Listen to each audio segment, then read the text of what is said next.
bienvenida.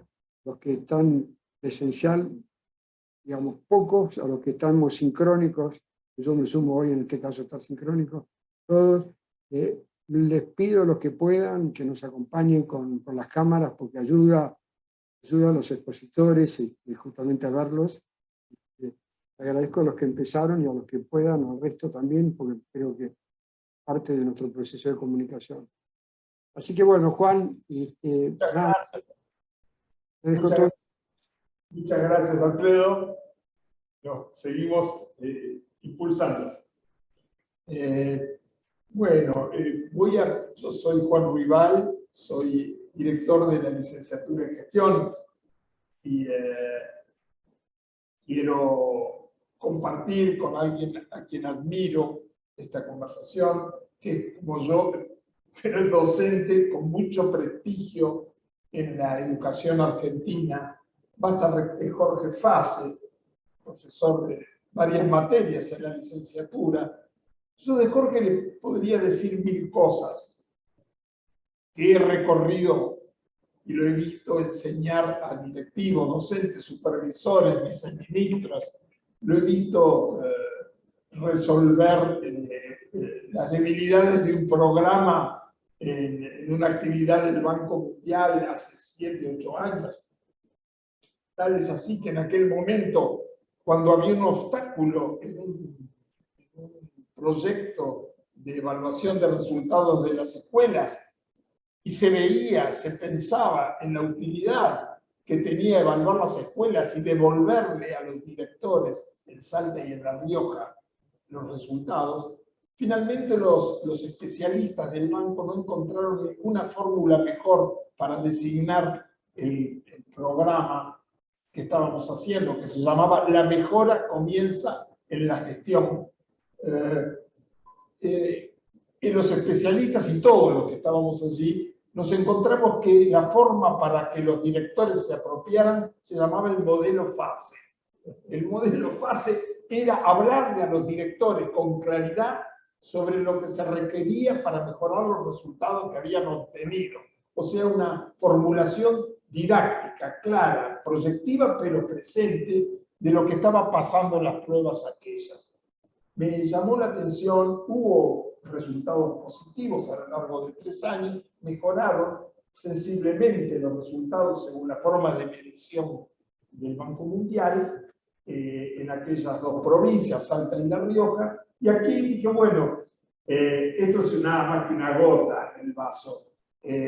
La otra gota en el vaso es andar en una escuela o muchas veces en un lugar público con Jorge y no poder caminar muchas veces por las personas que se aproximan a saludarla. Son directivos, maestros, supervisores, y es difícil transitar por un ambiente educativo con Jorge sin que esto se convierta en algo sociable y de reconocimiento a la trayectoria. Creo que es un excelente maestro. En México se designa simplemente así, maestro, a quien es capaz de aprovechar las oportunidades que nos da la educación para pensar junto a los docentes. Sí, 2 aclaraciones. Buenas tardes a todos. Pero 2 aclaraciones. Una que es el modelo FASE, creo que lo vamos a conversar. Sí, ahora. No es más que seguir los preceptos básicos, en los que yo 6 o 7 preceptos básicos, principios básicos, que creo que coinciden hoy las 5, 6 o 7 teorías de aprendizaje más reconocidas, que a veces son presentadas como opuestos irreconciliables, y sin embargo yo creo en la complementariedad de las miradas parciales que cada una de las teorías. Eso, digamos, no es ningún invento especial en el modelo FASE. Y el segundo, eso de que mucha gente me conoce, es debido a mi edad y debido a los más de 60 años andando por las escuelas. En nuestro país, por suerte, tiene muchas escuelas. Y mucha memoria. Y entonces, Por eso. es posible que uno encuentre gente conocida, pero simplemente por la larga trayectoria. Habrá que ver si fue bueno, pero larga, eso es objetivamente así. He hecho el descargo de Jorge en contra del elogio y me parece muy típico. Quiero encuadrar un poco nuestra conversación, Jorge. La idea era partir de una definición muy persistente de la actualidad. Estamos en crisis. Sí. Desde que soy niño escucho esta palabra. Estamos en crisis. El país está en crisis. Y yo tengo unas cuantas décadas, más de 7. Así que se ve que lleva el país muchísimo tiempo sintiendo que estamos en crisis. En verdad, yo cuando pensábamos en herramientas eficaces en un sistema en crisis, pensaba en lo que había antes de 2020, pero sobre todo llamando crisis en términos estrictos a la conmoción del sistema educativo en sus pilares, como el de la presencialidad, el de las rutinas de continuidad y presencialidad, ese shock que se produjo a lo largo de casi 1 año y medio, por lo menos fuerte, y 2 años, si vemos hasta diciembre de 2021, con seguridad. Entonces, más que perpetuar la queja sobre cómo nos dejó el COVID en términos de desorganización y llamo crisis también a cierto desconcierto. ¿Cuándo se aprueba un alumno? ¿Qué tiene que saber un alumno? ¿Qué tiene que hacer un director cuando hay una denuncia en un juzgado penal? Digo, temas tan variados que erosionan al orden escolar, lo invaden muchas veces con autoridades extrañas, como un juez, que viene a pedir cuenta de la conducta de un niño que trató inapropiadamente a una compañera o se abusó de ella y la escuela no logró responder a tiempo, a plantear que un chico debería permanecer más tiempo del que requieren la trayectoria, llamémosla así, esperada de un escolar y discutir la repitencia como se la discute ahora con mucha fuerza y con mucho sentido después de la pandemia y estamos en medio de una polémica que yo creo que es vieja ya el descrédito de la repitencia y su falta de resultados era sabido desde hace casi 2 décadas que tenemos claro, pero la pandemia está reclamando que se tome en cuenta esto. Lo que pasa en el aula es la otra gran cuestión a medida que nos alejamos de estos 2 años de turbulencia, 2020-2021, que pareciera que no entramos en una situación 2019 ni nada parecido. Y a esta altura debiera haber empezado una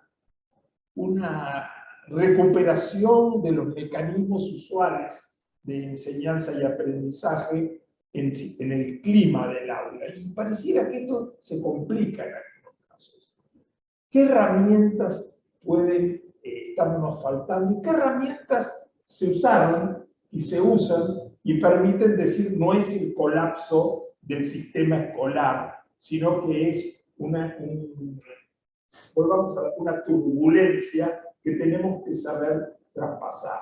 Empecemos pensando el sistema desde el aula, ya ni siquiera desde la escuela. Sí, yo quisiera hacer antes de entrar al aula, quisiera hacer algunas reflexiones más básicas. En principio, hoy ya es muy conocido que el ideograma chino de la palabra crisis está formado por dos componentes, peligro y posibilidad. Me parece que tenemos que no olvidarnos del peligro, pero poner el acento en la posibilidad. Y esto lo digo porque vos me comentaste en nuestras charlas previas, Juan, de que vos si tuvieras que caracterizar a la situación que vemos en las escuelas, es mucho de desánimo. Y de desánimo, y dijiste hace un ratito, desorientación. Entonces, a mí me parece que, y bueno, yo soy un optimista irredento, porque... ¿Cómo ser docente? Claro, no se puede ser docente si uno no es optimista. Es el oxímoron. Claro, exacto. Entonces, yo lo primero que digo es, sin olvidar los peligros, apuntemos a la posibilidad, porque la posibilidad nos va a, creo que nos da el impulso a correr, a salir, ir saliendo del desánimo y del descrédito. En cuanto a la otra cosa que quisiera plantear es el tema de los efectos de la pandemia. A mí me parece que hay una cosa que generalmente, porque nos ponemos en los temas de peligro que existen y que además son nuevos, porque son nuevos más allá de la pandemia, la judicialización de los temas escolares, es un tema inédito, las nuevas configuraciones familiares, es un tema inédito, por lo menos en intensidad y en cantidad, que no tienen que ver, creo, con la pandemia. Porque la pandemia en sí que generó dificultades, sin duda. Los chicos que el año pasado hicieron tercer año de secundario y no cursaron normalmente primer y segundo año, empezaron a aprender a ser alumnos de secundario ya teniendo 14 o 15 años. Se perdieron la experiencia de cómo eran los nuevos amigos que usualmente encontrábamos en el primero o en el segundo año de la escuela secundaria. Ni que hablar los resultados de aprendizaje concretos que vamos encontrando, las deficiencias que vamos encontrando en los chicos que el año pasado hicieron tercer grado de primaria sin completar o con enormes dificultades, sin completar su proceso de alfabetización inicial, porque hicieron un primer y un segundo grado, por lo menos para decirlo de alguna manera suave, atípicos. Y yo creo que, bueno, esos efectos concretos están. Pero también la pandemia lo que hizo fue mostrarnos con mucha claridad, y yo casi diría con mucho dramatismo, ciertas características que nuestro sistema venía teniendo antes de la pandemia. Por ejemplo, la diferenciación enorme de resultados según los chicos donde vivieran, ¿no? Es decir, las pruebas nacionales, llamadas en el momento Operativos Nacionales de Evaluación ONE, después Aprender a partir del 2015, venían mostrando unas diferencias enormes entre algunas jurisdicciones y otras jurisdicciones. Donde algunas jurisdicciones los alumnos tenían 75-80% de respuestas correctas en sus pruebas, cualquiera fuera la materia y cualquiera fuera el nivel que se estaba evaluando, el nivel educativo que se estaba evaluando, primer ciclo, segundo ciclo, ciclo básico y secundario, y había otras que el porcentaje de respuestas correctas era 35-40%. Es decir, la segmentación y digámoslo fuertemente, la injusticia de nuestro sistema educativo era tremenda y la pandemia lo agudizó y lo mostró claramente. También mostró la pandemia una cosa que siempre hemos dicho, la importancia de la relación familia-escuela. Que tiene que ser una relación de intercambio, de riqueza, porque no de cuestionamientos, de contradicciones, pero que tiene que ser fluida honesta, sólida en cuanto a lo que se discute y cómo se discute, sana, transparente, la pandemia la mostró claramente, porque ahí se mostraba claramente que educaba el maestro que exponía por Zoom, ponía actividades por Zoom, y la familia que estaba ahí se veía en la casa, es decir, como nunca las familias pudieron entrar a la escuela, metafóricamente, pero realmente. Escuchaban la clase. Escuchaban las clases, veían a los maestros trabajar, y como nunca los maestros entraron, los profesores vieron las casas de los chicos porque los veían con las cámaras que estaban enfocando a los chicos. Otra de las cuestiones que me comentaban los directores con los que trabajábamos, las directoras, era que estaban viendo trabajar a sus docentes. Y lo importante que era verlos trabajar a los docentes. Y yo me preguntaba, ¿pero lo están descubriendo ahora? Antes no iban a las aulas a verlo.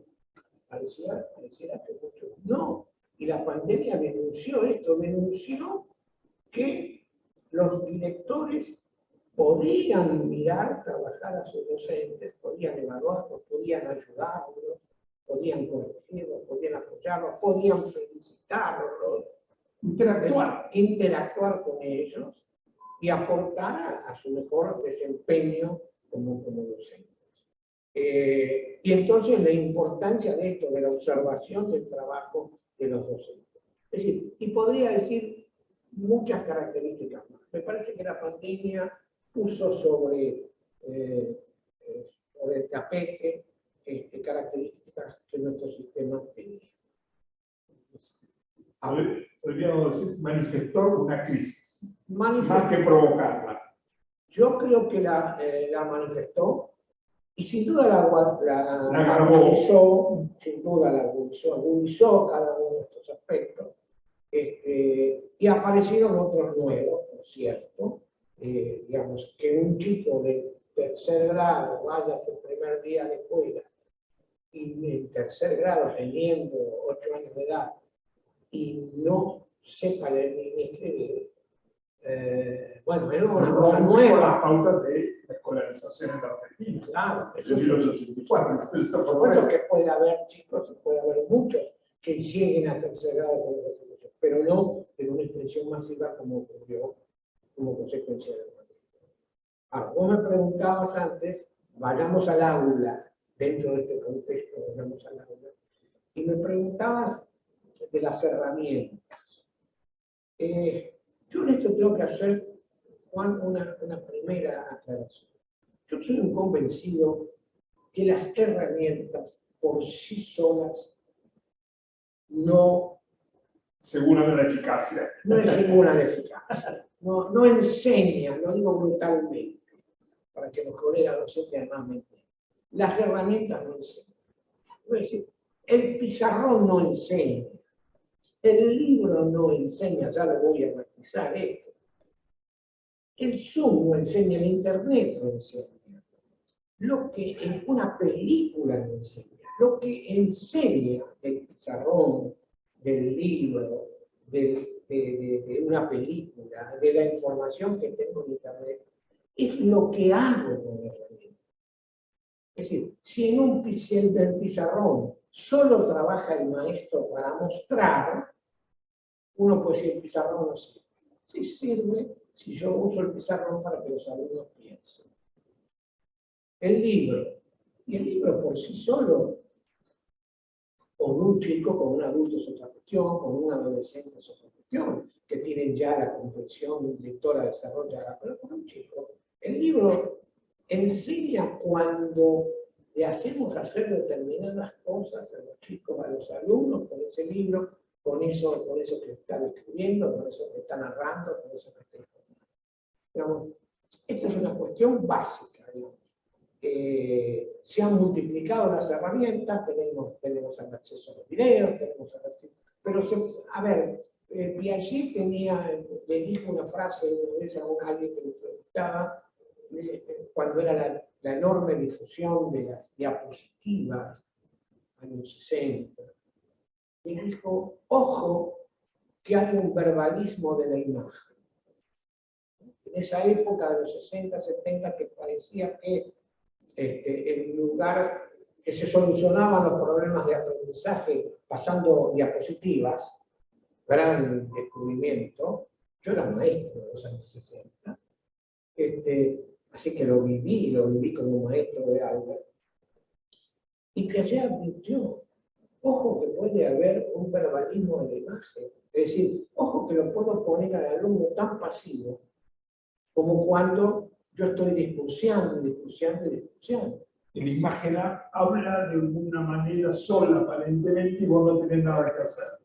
Verbalismo pues, sustituye la palabra. Por supuesto que si estoy desarrollando la región andina del norte, si puedo mostrar imágenes, va a ser mucho más rico que si solamente hablo, o solamente doy para leer sobre la región andina del norte. No cabe ninguna duda del valor de la imagen. Pero lo decisivo es qué voy a hacer con la imagen. ¿Qué voy a hacer a los alumnos, a los estudiantes, con la imagen? Entonces, ante toda esta enorme cantidad de alternativas tecnológicas que nos van apareciendo, yo creo que lo que tenemos siempre que reflexionar es qué vamos a hacer con eso. Esto es lo que pienso. Y entonces me parece que, otra vez, me parece que en lugar de hablar sobre herramientas, Juan, yo te propongo que pensemos qué vamos a hacer con las herramientas y qué vamos a hacer con los estudiantes. Y yo estoy convencido. Yo creo además que qué vamos a hacer entre todos con directores, supervisores y servicios. Es decir, a nosotros nos interesa pensar el hacer y la herramienta de la gestión.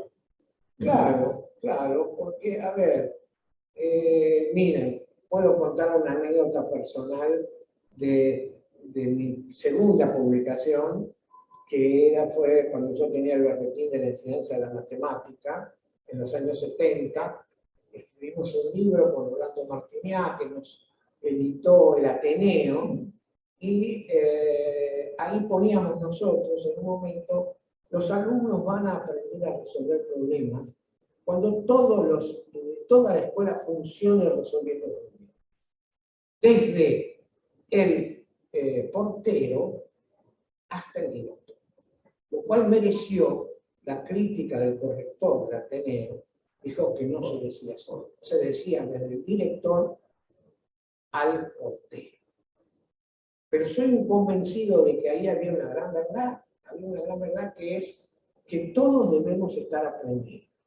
Y si tu interrupción fue muy oportuna, porque, digamos, una escuela que funciona, bueno, esto está demostrado en la bibliografía internacional, las escuelas que funcionan, yo adhiero a los que dicen que una escuela muestra que funciona cuando sus alumnos aprenden. Bien. Yo creo que el fin de la escuela es que los alumnos aprendan. El valor a preservar, a cuidar de la escuela es la de los estudiantes aprendiendo.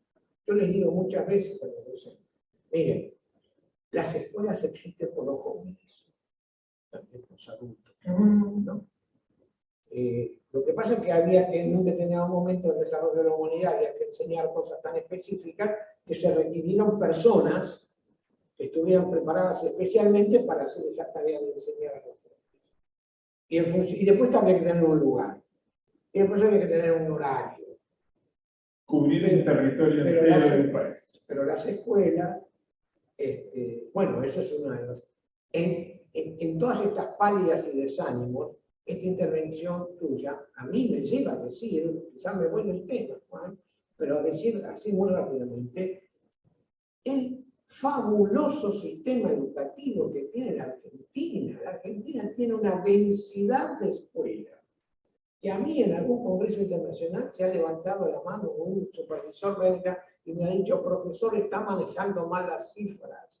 No puede ser que la ciudad de San Luis con 300.000 habitantes tenga 150 escuelas primarias. Eso no existe en ningún lugar del mundo. Bueno, en la Argentina existe. Las escuelas divulgaron un sistema de librerías, o sea, un desarrollo privado, en venta de útiles y de libros escolares cerca de las escuelas, desde la Quiaca hasta Tierra del Fuego. Los mexicanos, cuando estuvimos en México, no entendían cómo podía haber librerías en todo el lado. En México no la hay, no existe la librería escolar. Además de escolar, termina siendo librería de otra cosa, de libros clásicos, de libros científicos, pero en principio las pequeñas librerías de pueblo existen por el momento de inicio de clase, una juguetería que se convierte en librería. O sea, esos canales del sistema educativo que llegan a transformar la realidad material de un país, y eso está bueno, ¿no? Más allá del aula, más allá del edificio escolar, es poderosísimo el sistema. Sí, aclaremos que cuando hablamos del aula, aclaremos con todos los colegas, estamos hablando de un ámbito donde hay un grupo de estudiantes, de sujetos aprendiendo, que puede ser el laboratorio, puede ser el taller, Absolutamente. puede ser la plaza, puede ser un gimnasio, digamos, puede ser debajo de un árbol, digamos, yo pienso en aula así como un grupo de, de estudiantes, con una persona por lo menos que nos está orientando. Pero volviendo, todo señala, todos los estudios internacionales señalan que las escuelas que hacen aprender a sus alumnos son escuelas que aprenden. Son las escuelas que aprenden, que ellas aprenden. Y eso significa que el docente tiene que aprender, significa que los directivos tienen que aprender, que el supervisor tiene que aprender, la supervisora tiene que aprender.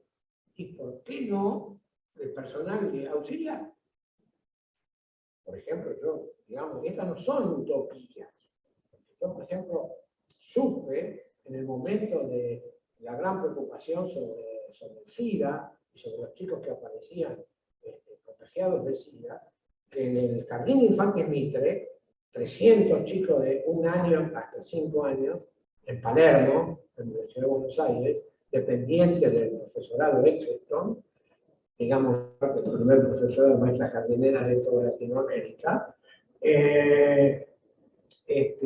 en todo el trabajo de capacitación sobre el tema del SIDA, incorporaron al personal auxiliar, al personal que limpiaba los baños, porque entendieron muy claramente, el personal de conducción, el gabinete psicopedagógico, que era un personal esencial por el contacto que estaba con los chicos, con las maestras, etc. Entonces, la verdad que tenemos que aprender todos. Ahora, yo, veamos, no lo repasé porque no pensé que esto me iba a surgir, pero por ahí me voy a acordar.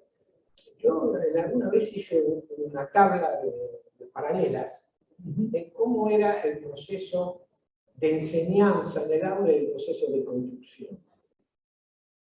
Y encontré muchos paralelismos. Por ejemplo, el primero que se me ocurre es: no va a haber aprendizaje en estudiantes, cualquiera sea su edad, si no hay auténtica participación del estudiante. Comprensión. No va a haber si no hay auténtica participación del estudiante. Es decir, si al estudiante yo, de acuerdo con los distintos niveles de edades y posibilidades cognitivas, no le doy la palabra y le doy el pensamiento. Y todas las experiencias que veo de mejora de escuelas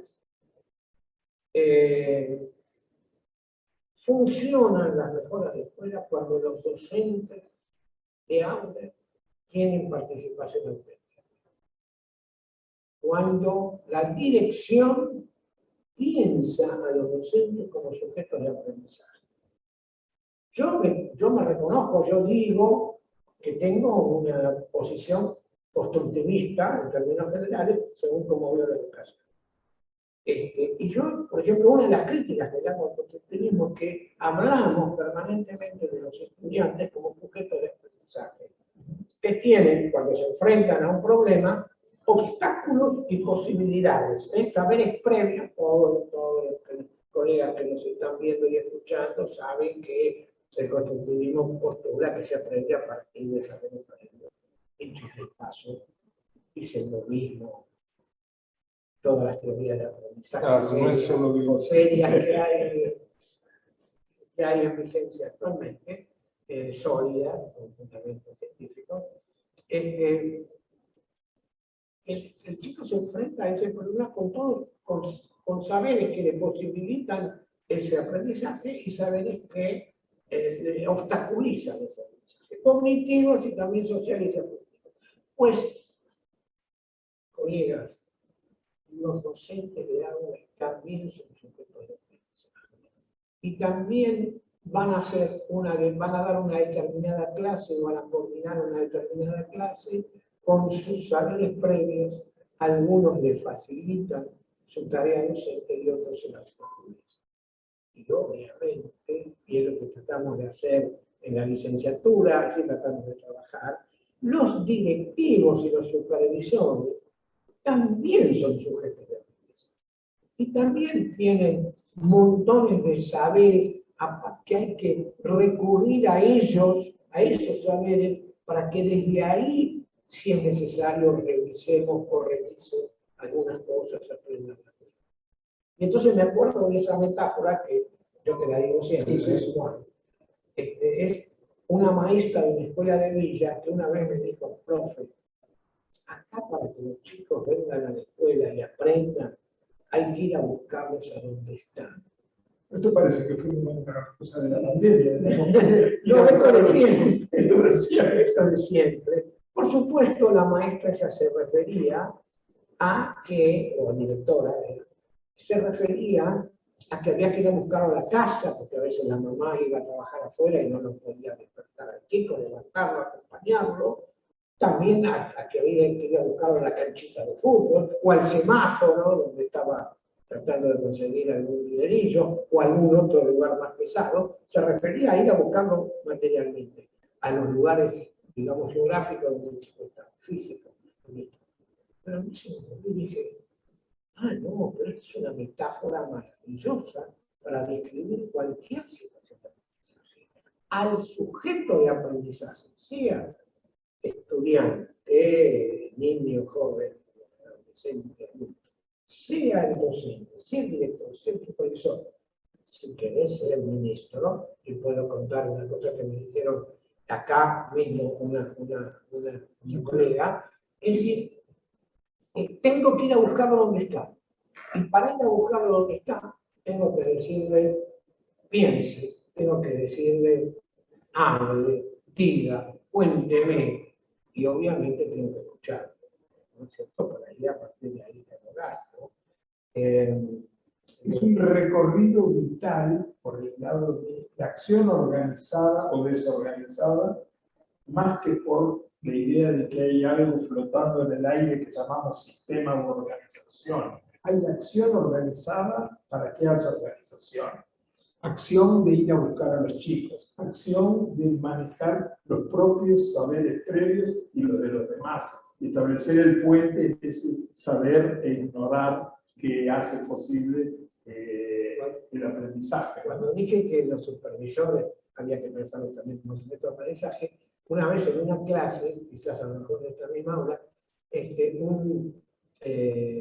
una colega dijo, ¿y por qué no sigue y habla del director de nivel y del ministro? Claro, claro.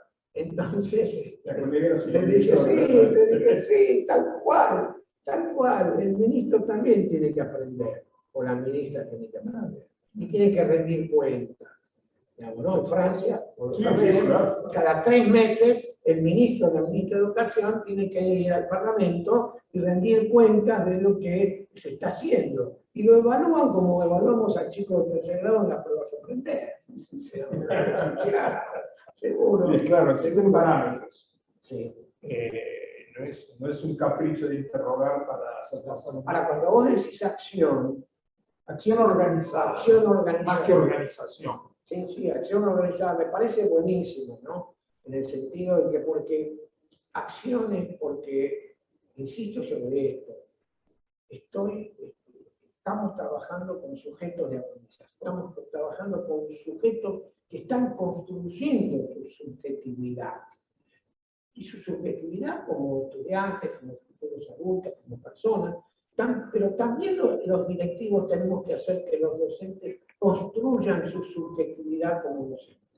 Tenemos que hacer que puedan decir, yo tengo esta identidad.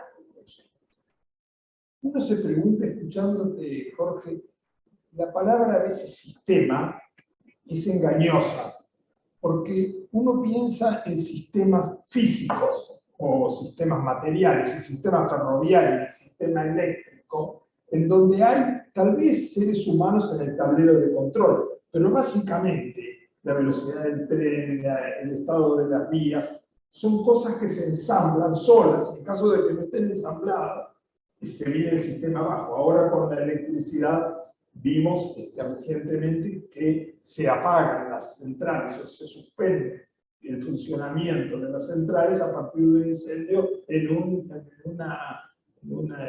cable transmisor que no tiene que ver estrictamente con la generación, pero está conectado. Quiere decir que los sistemas físicos, materiales, funcionan, digamos así, de acuerdo a su propia coherencia. Veamos en los ejemplos que vos das, el personal auxiliar hasta el directivo, la actitud de las familias, la comprensión del docente, su posibilidad de saber lo que ignora y saber lo que supuestamente trae, lo que lo obstaculiza y no. Y todo jugando ese juego que llamamos aprender. Es lo más diferente a lo que iba a lo que definía un sistema. Es decir, son partes vivas, activas, que son imprevisibles. Por ejemplo, hoy día, recientemente, después de estos años de pandemia, lo que uno llamaría el desánimo y la ira, son dos pasiones tristes, dijera Spinoza, un filósofo del siglo XVII, que habló de estas cosas que nos viene también a recordar. Estas cosas que nos pasan a los seres humanos que enseñamos y aprendemos no son las mismas que las cosas que pasan en un sistema eléctrico. Aún así hablamos del sistema educativo, nos alarmamos porque ese sistema se desgarra.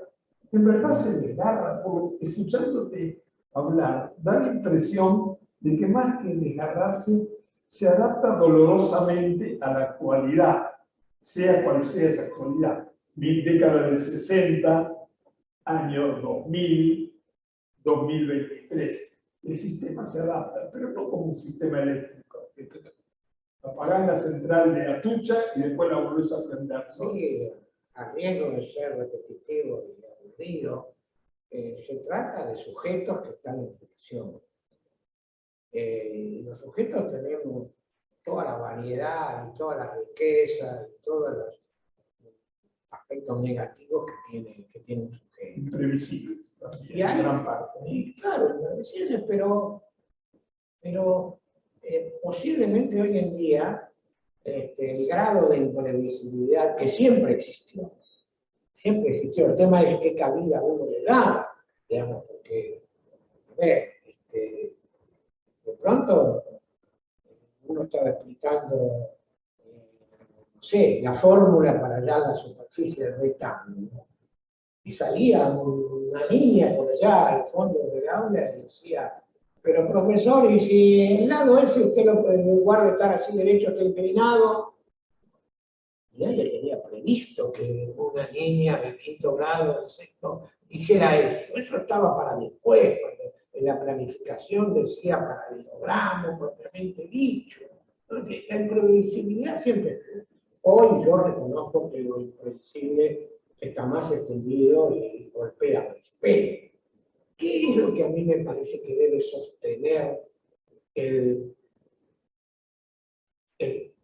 un sistema saludable? A ver. Para mí me parece que es el fin esencial que ya lo dije.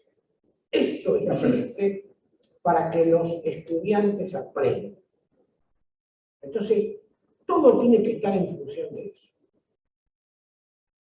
¿Y qué es lo que organiza? Eso organiza porque es lo que me están llevando allá, yo no, digamos, es lo que me orienta. Y además, ¿qué más me organiza? Yo cada vez más creo que organizan los principios básicos, los principios éticos y de salud humana básicos. Por ejemplo, uno es la solidaridad, otro es la libertad.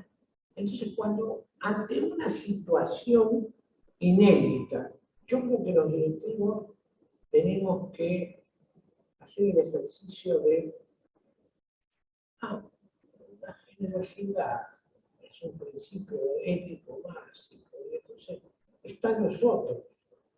Entonces, ante un problema inédito, ¿por qué no hablar con el equipo de conducción si existe? ¿Por qué no hablar con la docente o los docentes que me pueden ayudar a pensar? Digamos, la libertad. No, yo alguna vez me animé a decirle a un supervisor, mire, en esta escuela hacemos esto así, y lo hacemos esto así por esto, por esto, por esto, por esto, por esto. Con lo cual, estoy agregando otro principio organizador, que es la profesionalidad. No porque siempre se hizo así, por ejemplo. No, que eso es lo no profesional. Es decir, la profesionalidad. Entonces, el valor de la palabra del otro, el valor de la escucha, el valor del diálogo. Hoy se habla mucho del diálogo, de la necesidad del diálogo, porque se dialoga tan poco en nuestro país, en todas las instancias que nos ocupamos, que bueno, entonces casi se está desgastando la convocatoria al diálogo. Pero yo no renuncio al diálogo, no renuncio. Yo creo que esos son los organizadores. Yo, por ejemplo, yo te conté la anécdota y la puedo compartir con los colegas. Una situación tan inédita como esta. Dos padres de dos varoncitos de cuarto grado que a la salida de la escuela privada, se toman a puños, se golpean, se agarran a trompadas, claramente, delante de otras 50 o 60 personas, otros padres, otros tíos, hermanos mayores, tías, abuelas, madres que estaban esperando a los chicos de la salida de la escuela, porque estos dos chicos se pelearon. Me llaman a mí para la directora, ¿qué hacer con esto? Porque obviamente una inmensa cantidad de familias pedían la expulsión de estas familias de la escuela. La expulsión de estas familias. Cuando me consultaron qué hacer, nos pusimos a pensar, y en un momento dado yo pregunto, teniendo ahí que me decía, el bien a preservar, el valor a preservar, es el de los estudiantes, el de los niños. Yo pregunto, estos dos niños, con estas peleas que tienen, están haciendo que una situación inmanejable, que no dejan aprender a sus compañeros, que no aprenden ellos. No, son peleas de los chicos de 9 años, típicos, que disputan por el liderazgo. Pero bueno, pero algo hay que hacer, me decía. Entonces yo digo, bueno, los chicos no pueden ser, no son culpables de lo que hicieron los padres, de ninguna manera, así que quitarles a estos chicos de la escuela es posible. Yo digo, los que tienen que ser sancionados son los padres. Bueno, pero la privada, eso es ordenar. Sí, sí. Poner orden en el medio de desorden. Bueno, lo digo muy rápido. Se los sancionó a los padres de la escuela con una sanción tremenda. No pueden entrar más ninguno de los dos papás a la escuela hasta fin de año. El año que viene no pueden entrar. Ni el padre no podían entrar a los actos escolares. Bueno, lo notable, lo importante es ordenar. Y en el mejor la directora que estaba sorprendida porque casi los padres agradecían que les hubieran respondido. Bueno, entonces, cuando yo hablo de libertad como principio organizador, por supuesto que estoy, por supuesto, no por supuesto, pero esto lo digo, estoy diciendo también de un cuerpo normativo explícito, racional, que ordena, organiza el ejercicio de la libertad, el ejercicio de la participación. Y ahí juega también parte un aspecto fundamental en la gestión, que es construir un sistema de comunicación sano. Es un sistema de comunicación sano que esté explícito, que no tenga contradicciones, que no haya canales clandestinos. Sí, donde no reine lo tácito, por ejemplo. Oh, claro. Una de las fuentes de aprendizaje de la organización. Y que haya coherencia en la forma en que se dice y el contenido, ¿no? Es explicitar lo tácito. Una buena organización logra explicitar. Así que creo que sería bueno dejar un poquito, porque estoy viendo, yo seguiría ahora, pero sé que es una hora en la que ustedes han venido aquí, después de un día de trabajo, casi todos ustedes los que nos están escuchando, y me gustaría saber si hay preguntas.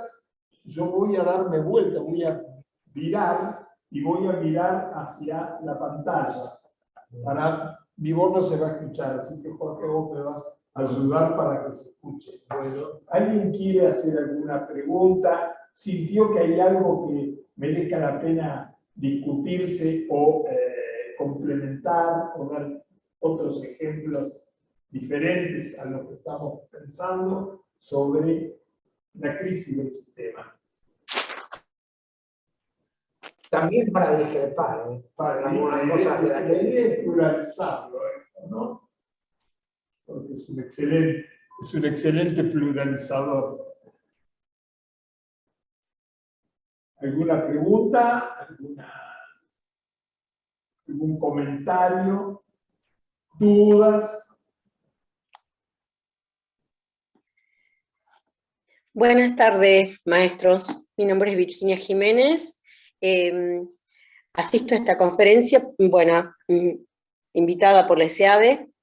Soy docente, trabajo en la provincia de Buenos Aires, en el ámbito público. Bien, creo que la invitación me llegó porque en un momento empecé a incursionar en este afán de capacitarme un poco. Soy docente de prácticas de lenguaje y de literatura en el ámbito secundario, en el nivel secundario, y bueno, sumamente preocupada por lo que ocurre hoy en día en la escuela, así de modo general, y me gustó esta mirada que ustedes proponen sobre las herramientas y el hecho esto de que las herramientas de por sí no van a generar un aprendizaje, sino que depende de nosotros como docentes, el trabajo que llevemos a cabo, las tareas que realicemos con los chicos, el uso que le demos en sí a las herramientas. Me gustó esta idea de acciones organizadas. Entiendo el aspecto esto de la profesionalidad, el valor del diálogo. Fui tomando nota de algunas expresiones de ustedes. Esto de construir un sistema de comunicación a mí me parece altamente válido. Como docente tengo 14 años de trabajo, pero está en mí el interés por capacitarme y por mejorar, porque hoy en día esa desazón, esa incertidumbre se siente muy, muy fuerte, y yo creo que no sé, hay que buscar, hay que estar atenta.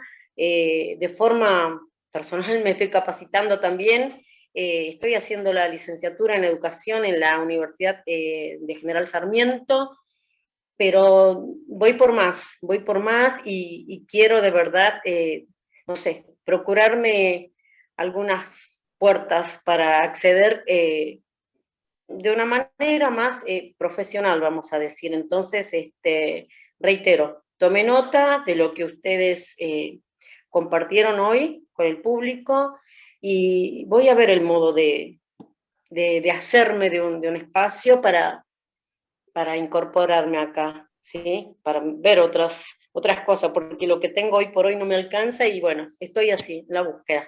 Es eso. Muchas gracias, Virginia. Gracias.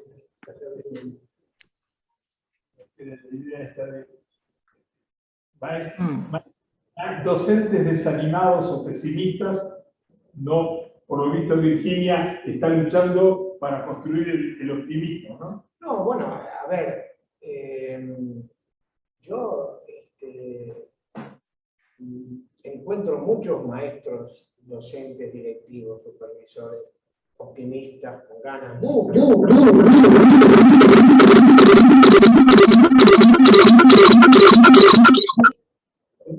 Estamos en problemas, ya está.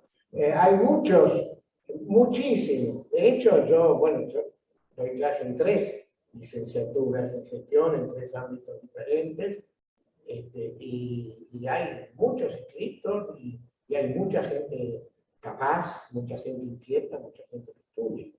Creo que no es la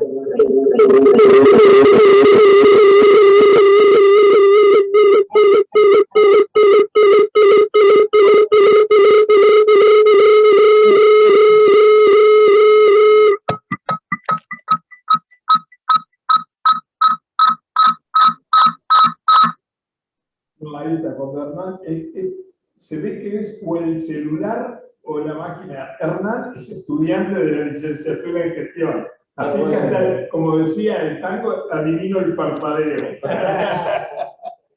Bueno, no, eso digo que, yo dije al principio que yo soy un optimista incorregible, creo que no se puede ser docente auténtico si uno no tiene un gran optimismo, si uno no cree que los demás pueden aprender. Pero bueno, desde ya que hay muchísimos docentes en todo el país, y de todos los niveles, y en todas las modalidades que estudian, que se capacitan. Y, bueno, el gran desafío es de tener una política que comunique. Por ejemplo, el otro día estaba hablando con una psicopedagoga que trabaja en el distrito 10º, en la capital federal, en escuelas primarias, Belgrano, Núñez, y estaba diciéndome cómo le dolía a ella las directoras y directores muy, muy capaces que se estaban jubilando. Que se jubilan y tienen 60 años y tienen una posibilidad. Entonces yo les decía que en Inglaterra, desde hace muchos años, a los docentes que han hecho auténticos méritos y que han mostrado capacidad, llegada a una determinada edad, a unos determinados años de carrera, el 25% del tiempo lo tienen que destinar a la formación de políticos. Dentro de su sueldo, por ejemplo, un reconocimiento mayor de su sueldo, digamos, aprovechar el talento, la capacidad, la dedicación, las ganas de docentes que tienen experiencia, por supuesto, experiencia reflexionada, experiencia realizada, experiencia estudiada, ¿no? No para decir, como dijiste vos antes, se hizo. Eso es lo opuesto de investigar. Una experiencia lúcida, ¿no? Yo creo que es una de las formas en que tenemos que poder expandir esa gran cantidad de docentes, de directivos, de escuelas que hacen las cosas muy bien. ¿Alguna otra comentario? ¿Alguna otra pregunta? Te saludo, María Ángeles. Hola. Hola, buenas tardes. Por ahí yo quería decir que me gustó esto que expresaron con respecto a poner el foco o el acento en el optimismo, ¿sí? Y dejar el desánimo, ¿sí? Y las ganas de emprender, porque bueno, igual no va a funcionar, ¿no? Es fácil caer en eso y desanimarse, así que gracias por animarnos a seguir poniendo el foco en las oportunidades que hay todo el tiempo. Que conste que hay bases científicas, que hay pruebas, que hay información que avalan lo que dice Jorge. Yo traté de decir que la Argentina es un país rico en bibliotecas gracias a la escuela. Bueno, que otros no lo tienen eso. Bueno, Aprovechemos el país que existe para la escuela y un sistema de escuelas privadas vigoroso, democrático en el mejor sentido de la palabra. También que no todos los países del mundo tienen esta convivencia de sistema de gestión estatal y de gestión privada con tanta riqueza, sobre todo con posibilidades. Yo he visto directores de escuelas privadas que trabajan cerquita bueno, Alberto Olivero, leemos el nombre arriba, puede estar en el Cardenal Newman y en la villa, en la Cava, apoyando una dirección de escuela, hablando de lo que Jorge llamaba solidaridad, generosidad. Ahí está el director del Cardenal Newman preocupado por una escuela en la villa de la Cava. Bueno, esta cosa, a mi juicio, ha sido producto del vigor, a pesar de su crisis, del sistema educativo argentino. Voy a poner un ejemplo, viejo ejemplo, del año 1965. En la cátedra de política educacional, organización y administración escolar, carrera de ciencia y de educación, facultad de filosofía y letras, Universidad de Buenos Aires. Docente, para hacer un homenaje a uno de tantos docentes que uno ha tenido que le han enseñado tanto, Héctor Félix Bravo. Bravo. Político, demócrata progresista, bueno, nos cuenta que había un chino, un político de la educación chino, en China en 1965 gobernaba Mao Zedong en el proyecto de la revolución cultural en ciernes. generar la unidad de China como país, que había venido a la Argentina a estudiar el sistema educativo creado por Sarmiento y que se desesperaba por encontrar educación popular de Sarmiento, que él se lo había finalmente prestado para que lo leyeran, no había fotocopias en 1975, porque no se editaba desde 1947. Educación popular. O sea, y vinieron de China a estudiar. Así como Sarmiento fue a estudiar a Estados Así Unidos, cómo se arma un sistema educativo. Bueno, entonces yo digo, pero la pucha, tenemos estas raíces, no podemos desperdiciar estas raíces. Virginia, al escuchar a Virginia, uno no piensa, ahí está, ¿no? Ahí estamos en cambio. Por esto trabajamos en gestión educativa también, no solo en el aula, sino que a esta altura de nuestras vidas pensamos en esa famosa expresión de Beckman, hacer que las cosas sucedan. La gestión es lograr que otros hagan lo que uno cree que es positivo y mejora. No solo vos, sino algo mucho más difícil, ¿no? Que los demás, que el preceptor, que el portero, que el personal auxiliar lo haga, que lo haga el docente de aula, en fin, pero garantizarlo desde el conjunto, desde la acción organizada que llamamos escuela. ¿Preguntas? Bueno, supongo que lo bueno es y breve, 2 veces bueno. Sí, me parece que nos vengan a escuchar semanalmente. Que lo podrán escucharlo semanalmente. A escuchar, a dialogar. A dialogar en clase y haremos otras conversaciones. Jorge me está dando la cabeza de Jorge pensando en posibles protagonistas de estas conversaciones. Es muy potente, así que vamos a continuarla durante el año. Nos hace falta a todos nos hace falta pensar lo que estamos haciendo. Pensamos, pero pararse hoy es miércoles a las 7 de la tarde a pensar una hora es un privilegio, para mí y contigo, y con todos. No, sí, por supuesto. Bueno, muchas gracias. Muchas gracias por la paciencia de escucharnos. Muchas gracias. Hasta pronto. Gracias. Chao. Chao, chao. Muchas gracias.